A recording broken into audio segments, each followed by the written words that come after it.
Over the weekend, Donald Trump tweeted out that he was a very stable genius. This was in response to the accusations made in Michael Wolff's new book, Fire and Fury, and Donald Trump was trying to convince all of us that don't worry, nothing's wrong, I'm like really smart, and in fact, genius, very stable genius at that. So, after tweeting that out over the weekend, the cable news outlets obviously wanted to ask fellow Republicans in Washington, D.C. if Donald Trump was in fact a genius. And that's exactly what they did. In interviews with more than half a dozen Republican lawmakers in Washington, D.C. on Monday, not a single one of them was willing to admit that Donald Trump was a genius. Kansas Senator Jerry Moran, Republican Senator Ron Johnson, South Carolina Senator Tim Scott, Senator John Thune, Texas Representative Roger Williams, Senator Richard Shelby, Senator Jeff Flake, Representative Carlos Curbelo, Senator Bill Cassidy. None of them, when asked if Trump is in fact a genius, was willing to say yes. And most of them either said nothing at all or they deflected, and some of them tried to ease into the conversation of saying, you know what, I do think he's mentally stable. And in fact, Bill Cassidy actually added that he's got great kids. He's very stable and he's got great kids. There's no question about how great those kids are, as if that somehow relates to Donald Trump's intelligence.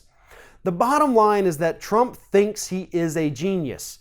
Republicans in D.C. happen to think otherwise. It remains to be seen at this point whether or not Donald Trump's going to lash out at any of these 8 Republicans who were unwilling to say that he is a genius, even though some of them did say he's a smart guy, or that there's varying types of geniuses. Well, no, because Trump himself was referring, as he has referred in the past, to his high IQ. That is one specific kind of genius that cannot be interpreted any other way. Either you have a genius level IQ or you don't.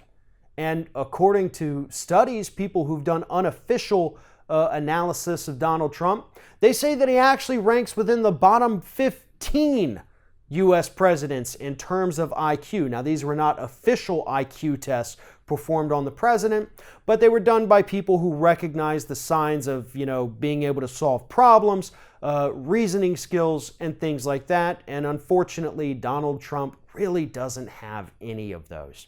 He may not be the dumbest we've ever had, but he's certainly the dumbest we've ever had in my lifetime. And Reagan was president when I was born, so I think that's saying quite a bit.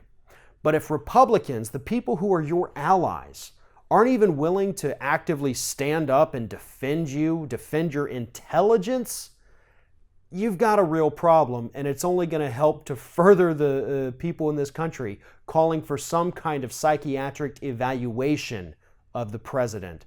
Because clearly, if you can't convince the people that you work with every day that you're smart, you got a real problem there. Thanks for watching, and if you like what you see here on Ring of Fire, we encourage you to subscribe to our channel. You can see the little subscribe button down there, but if you're watching it on another device where you can't see it, go to youtube.com/TheRingOfFire, hit subscribe, be notified every time we get a new video.